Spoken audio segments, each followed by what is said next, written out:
Miss ladies நண்பர்கள் அனைவருக்கும் வணக்கம். நான் ஸ்ரீவர்மா மருத்துவமனையின் சித்த மருத்துவர் ஜெயரூபா. நைட்ல தூங்கிட்டு இருக்கும்போது திடீர்னு நல்ல கால் கெண்டைக்கால் வந்து இறுக்கமாயிடுது. உடனடியா வந்து தூக்கத்துலேருந்து விழிச்சுறீங்க. கால்ல வந்து அப்ப அசைக்கவே முடியல. வலியோட அளவு அதிகமா இருக்கு. ஸோ இத வந்து மசில் கிராம்ப்ஸ் அப்படின்னு நம்ம சொல்லுவோம். அதே மாரி டே டைம்ல அப்பப்போ கண்ணு துடிச்சுட்டே இருக்கு. ஸோ நம்ம அந்த கண்ணு துடிக்கிறத வச்சு நல்லது நடக்கும், கெட்டது நடக்கும் இந்த மாதிரியெல்லாம் நமக்கு ஒரு எண்ணங்கள்லாம் உண்டு.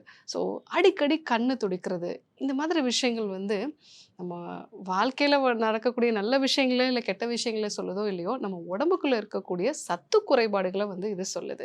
ஸோ இன்னைக்கு 80% நபர்களுக்கு வந்து மெக்னீசியம் அப்படிங்கிற ஒரு சத்து குறைபாடு வந்து இருக்கு. இந்த சத்து குறைபாடு இருக்கக்கூடிய நபர்கள் எப்பவுமே உடல் சோர்வு வந்து இருந்துட்டே இருக்கும். டயர்ட் பட் வியர்ட் அப்படின்னு சொல்லுவாங்க.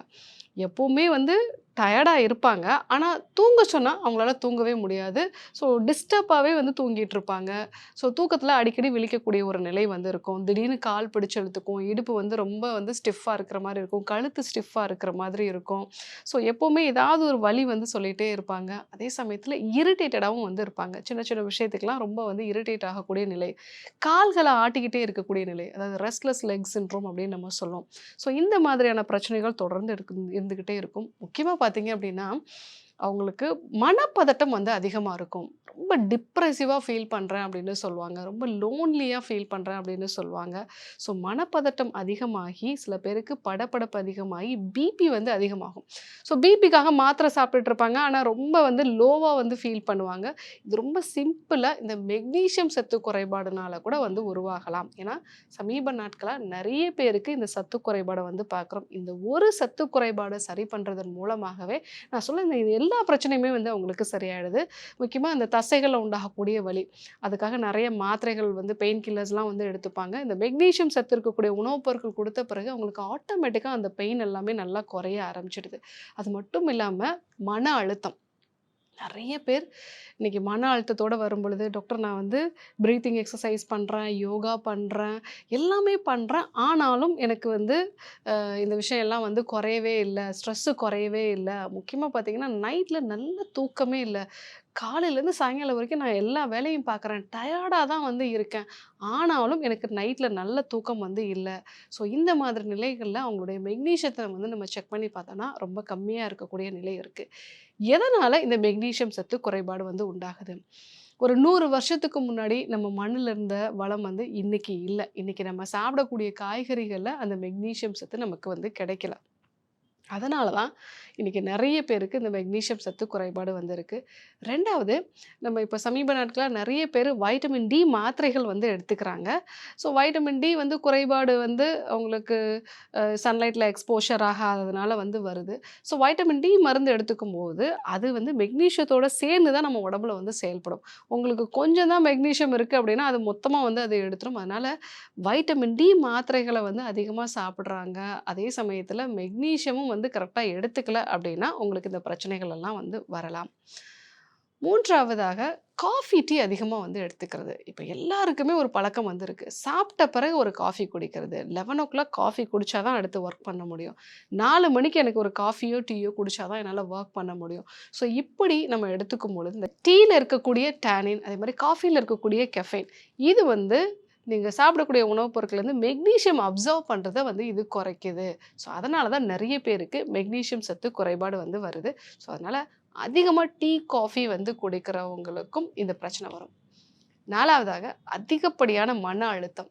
கார்ட்டிசால் லெவல் அதிகமாகும்போது எல்லாமே அது மெக்னீசியத்தையும், வைட்டமின் டியையும் வந்து அது யூஸ் பண்ணிக்குது. ஸோ அதிகமான அளவுக்கு மெக்னீசியம் வந்து உடம்புக்கு தேவைப்படுது. அதனால கூட வந்து உங்க தசைகளுக்கு தேவையான மெக்னீசியம் வந்து கிடைக்காம வந்து போயிடுது. 5வதாக நீங்க சாப்பிடக்கூடிய உணவுப் பொருட்கள் நெறைய சிறுதானியங்கள் வந்து எடுத்துக்கிறீங்க. ஆனா, அத முறையா ஊற வச்சு, இல்ல மொளக்கட்டி நீங்க வந்து எடுத்துக்கல அப்படின்னா, அதுல இருக்கக்கூடிய ஃபைட்டிக் ஆசிட் வந்து நீங்க சாப்பிடக்கூடிய உணவுப் பொருட்கள்லேருந்து மெக்னீசியம் அப்சர்வ் பண்றத வந்து குறைச்சிரும். ஏன்னா நெறைய சிறுதானியங்கள்ல மெக்னீசியம் கன்டென்ட் வந்து இருக்கு. ஆனா, அத ஊற வச்சு நம்ம முறையா பயன்படுத்தணும் அப்படின்னா தான் அத நம்மளால அப்சர்வ் பண்ணிக்க முடியும். ஸோ அந்த மாதிரியான காரணங்களாலயும் இன்னைக்கு மெக்னீசியம் சத்து குறைபாடு நெறைய பேருக்கு வந்து உருவாகுது. ஸோ இந்த 5 விதமான காரணங்கள் தான் மெக்னீசியம் சத்து குறைபாடுக்கு மிக முக்கியமான காரணமா இருக்கு. மெக்னீசியம் நமக்கு எதுக்கு தேவை? நம்மளுடைய எலும்புகள்ல கால்சியம், மெக்னீசியம் சேர்ந்து தான் அதனுடைய கடினத்தன்மைய வந்து உருவாக்குறதுக்கும், அதேபோல இந்த எலும்புகளுக்குள்ள ட்ரபாக்குலே அப்படின்னு நம்ம சொல்லுவோம். அது கரெக்ட்டா இருந்தது அப்படின்னா, எலும்பு நல்லா வந்து ஸ்திரத்தன்மையோட வந்து இருக்கும். ஸோ அதற்கு மெக்னீசியம் வந்து ரொம்ப ரொம்ப அவசியம். அதேபோல இதய தசைகள் வந்து கரெக்ட்டா வந்து துடிக்கிறதுக்கு மெக்னீசியம் ரொம்ப அவசியம். நெறைய பேருக்கு மெக்னீசியம் சத்து குறைபாடு இதய துடிப்புல வந்து ஒரு இர்ரெகுலாரிட்டிய வந்து கிரியேட் பண்ணுது. நெறைய பேர் படபடப்புக்காக ஒரு டேப்லெட் வந்து சாப்பிட்டுட்டு இருப்பாங்க. அவங்களுக்கெல்லாம் பார்த்தீங்கன்னா, மெக்னீசியம் சத்து குறைபாடு தான் வந்து இருந்திருக்கும். ஸோ இதய தசைகள் வந்து ஒழுங்கின்றி துடிப்பதற்கு இந்த மெக்னீசியம் அப்படிங்கிறது முக்கியமான காரணமா வந்து இருக்கு. 3வதாக நம்மளுடைய நரம்புகள். நம்மளுடைய நரம்புகள் வந்து அதுக்கு மேல இருக்கக்கூடிய இந்த மைலின் ஷீத் வந்து உருவாகுறதுக்கு இந்த மெக்னீசியம் சத்து ரொம்ப ரொம்ப அவசியம். ஸோ மெக்னீசியம் சத்து குறைபாடு இருக்கும் பொழுது தான் நமக்கு இந்த கால்கள்ல நரம்புகள் வந்து ப்ராப்பரா இல்லாம கால்கள ஆட்டிட்டே இருக்கணும். ரெஸ்ட்லெஸ் லெக் சிண்ட்ரோம் அதே மாரி வந்து எப்பவுமே ஒரு இரிட்டேஷன் வந்து இருக்கிறது. இது எல்லாமே வந்து நம்ம பார்க்கலாம். அதேபோல நம்ம உடம்புக்கு தேவையான டிஎன்ஏ உற்பத்திக்கும், புரோட்டீன் உற்பத்திக்கும் இந்த மெக்னீசியம் சத்து அப்படிங்கிறது ரொம்பவே வந்து அவசியம். ஸோ அதனால தான் வந்து மெக்னீசியம் குறைபாடு இருக்கக்கூடிய நபர்களுக்கு தசைகள் வந்து பலம் இழந்து போயிரும். புரோட்டீன் வந்து குறைவா இருக்கிறதுனால அவங்க எப்பவுமே ரொம்ப சோர்வா வந்து ஃபீல் பண்ணுவாங்க. இன்னும் சொல்லப்போனா நீரிழிவு நோயாளிகளுக்கு வந்து இந்த மெக்னீசியம் குறைபாடு கூடவே இருக்கும். ஏன்னா அவங்களுக்கு புரோட்டீனும் வந்து கரெக்ட்டா வந்து இருக்காது. ஸோ அதே மாதிரி அதிகமான அளவுக்கு ஸ்ட்ரெஸ் இருக்கிறதுனாலயும், இன்ஃப்ளமேஷன் இருக்கிறதுனால மெக்னீசியம் ப்ராப்பரா அவங்களால அப்சர்வ் பண்ணிக்க முடியாது. ஸோ இந்த மாதிரியான விஷயங்கள் எல்லாமே நம்ம உடம்புல நடக்கிறதுனால தான் மெக்னீசியம் சத்து அப்படிங்கிறது ரொம்ப அவசியம். ஸோ மெக்னீசியம் அதிகமா இருக்கக்கூடிய உணவுப் பொருட்கள்லாம் என்னென்ன? நெறைய பேருக்கு தெரியும். பூசணி விதைகள்ல ஒரு 100 கிராம் அளவு இருக்கக்கூடிய பூசணி விதைகள்ல 550 மில்லிகிராம் அளவுக்கு மெக்னீசியம் வந்து இருக்கு. ஆனால் மெக்னீசியம் வந்து அதிகமா இருக்குன்னு சொல்லிட்டு நம்ம பூசணி விதைகள 1 கிலோ அளவுக்குலாம் நம்மளால வந்து சாப்பிட முடியாது. ஏன்னா, ஒரு நாளைக்கு வந்து நமக்கு 400 மில்லிகிராம் அளவுக்கு நமக்கு தேவை. ஸோ, அப்போ ஒரு கைப்பிடி அளவுக்கு பூசணி விதைகள வந்து நம்ம எடுத்துக்கிட்டோம் அப்படின்னா, நம்ம ஒரு நாளைக்கு தேவையான அந்த மெக்னீசியம் வந்து நமக்கு கிடைச்சிடும். அதேபோல கீரை வகைகள்ல நெறைய மெக்னீசியம் வந்து இருக்கு. அத நம்ம நெறையவே வந்து எடுத்துக்கலாம். அதுல ஒண்ணு முளைக்கீரை. முளைக்கீரையில வந்து பார்த்தீங்க அப்படின்னா, 100 கிராம் இருக்கக்கூடிய அந்த முளைக்கீரையில கிட்டத்தட்ட 370 மில்லிகிராம் அளவுக்கு வந்து அம் மெக்னீசியம் வந்து இருக்கு. அரைக்கீரையில வந்து அதிகமா வந்து இருக்கு. பசலைக்கீரையில வந்து அதிகமா இருக்கு. சிறுகீரை. இந்த 4 கீரைகள்லயுமே அதிகமான அளவுக்கு மெக்னீசியம் அதாவது ஒரு 300 மில்லிகிராம் அளவுக்கு வந்து இருக்கு. ஸோ இத வந்து நம்ம அடிக்கடி உணவுல சேர்த்துக்கும் பொழுது, நம்ம உடலுக்கு தேவையான அந்த மெக்னீசியம் சத்து வந்து நமக்கு கிடைக்கும். அதேபோல அ சிறுதானியங்கள பத்தி பார்க்கும்பொழுது, கேழ்வரகு. கேழ்வரகுல ஒரு 130 மில்லிகிராம் அளவுக்கு மெக்னீசியம் வந்து 100 கிராம் அளவு இருக்கக்கூடிய ராகில வந்து இருக்கு. ஸோ இதையும் நம்ம அடிக்கடி ஊற வச்சு, அத வந்து நம்ம கூழ் மாதிரி செஞ்சோ, இல்ல வந்து அத நம்ம தோசை மாதிரியோ, இட்லி மாதிரியோ ஊற வச்சு அத வந்து செரிமானத்துக்கு ஏற்ற மாதிரி ஃபெர்மென்ட் பண்ணி நம்ம எடுத்துக்கிட்டோம் அப்படின்னா, அது நமக்கு முறையா நம்மளோட உடம்புக்கு வந்து கிடைக்கும்.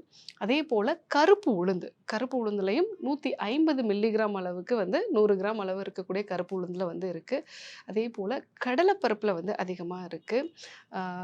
காராமணி பயறு. இதுலயும் வந்து மெக்னீசியம் சத்து அதிகமா இருக்கு. ஸோ இந்த 4 விதமான பயறு வகைகளையும் வந்து நம்ம எடுத்துக்கலாம். ஸோ அந்த மாரி எடுத்துக்கும்போது நம்ம உடம்புக்கு தேவையான மெக்னீசியம் சத்து வந்து கிடைக்கும்.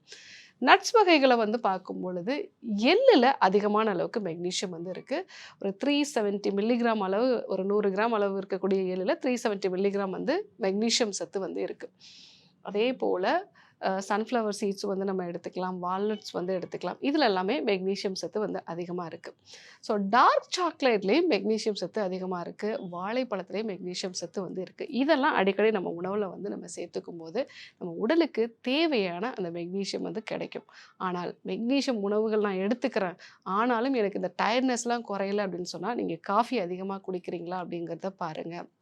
அதேபோல ஸோ சோடா மாதிரியான இதெல்லாம் வந்து அடிக்கடி வந்து குடிக்கிறது. இது எல்லாமே இந்த மெக்னீசியத்தோட அப்சார்ப்ஷன வந்து உங்களுக்கு கம்மி பண்ணணும். அதெல்லாம் நீங்க வந்து அவாய்ட் பண்ணிட்டு, ஸோ இத ப்ராப்பரா சமைச்சு, நெய், மிளகு சேர்த்து கீரைகள் எல்லாம் வந்து நம்ம எடுத்துக்கும் பொழுது, அது நம்ம உடம்புல முறையா வந்து அப்சர்வ் ஆகும். மிளகு எடுத்துக்கும் பொழுது, நம்ம சாப்பிடக்கூடிய உணவுப் பொருட்கள்ல இருக்கக்கூடிய பயோ அவைலபிலிட்டிய அதிகப்படுத்தும். நீங்க 100 கிராம் அளவுக்கு கீரை வந்து எடுத்துக்கிறீங்கன்னா, அத மிளகு சேர்த்து சமைக்கும்போது, அது ப்ராப்பரா உங்க உடம்புல சேரும். ஸோ மிளகு இல்லாம நீங்க வந்து எடுத்துக்கும் பொழுது, அது முறையா உங்க உடம்புல வந்து போய் சேராது. அதே போல தான் நெய். ஸோ நெய்யும் வந்து உங்களுடைய செரிமான சக்திய நல்லாவே வந்து இம்ப்ரூவ் பண்ணும். ஸோ இந்த மாரி முறைகள நம்ம எடுத்துக்கும் பொழுது, மெக்னீசியம் சத்து நல்லாவே இம்ப்ரூவ் ஆக ஆரம்பிக்கும். ரொம்ப நார்மலா பார்க்கக்கூடிய ஒரு பிரச்சனை தான். படபடப்பு இருக்கு, ஆங்சைட்டி வந்து இருக்கு, டிப்ரஷன் வந்து இருக்கு, சரியான தூக்கம் இல்ல, டயர்டாவே நான் வந்து இருக்கிறேன், மசில் கிராம்ப்ஸ் வந்து இருக்கு, கண் அடிக்கடி துடிச்சுட்டே இருக்கு. இதெல்லாம் நம்ம ரொம்ப காமனா பார்க்கக்கூடிய ஒரு விஷயம் தான். ஸோ இதற்கு மெக்னீசியம் சத்து அப்படிங்கிறது மிக முக்கியமான காரணமா இருக்கு. ஸோ இன்னைக்கு நம்ம மெக்னீசியம் அப்படிங்கிறது எந்த அளவுக்கு நம்ம உடம்புக்கு தேவைப்படுது, அதர் உணவு முறைகள்ல எப்படி நம்ம வந்து அத எடுத்துக்கலாம் அப்படிங்கிறத நம்ம வந்து பார்த்தோம். கண்டிப்பா ஃபாலோ பண்ணி பாருங்க. யாருக்கெல்லாம் இந்த பிரச்சனை இருக்கோ அவங்களுக்கும் இந்த விஷயத்த சொல்லுங்க. இதே போன்று ஒரு அற்புதமான தகவலோட உங்கள சந்திக்கிறேன். நன்றி, வணக்கம்.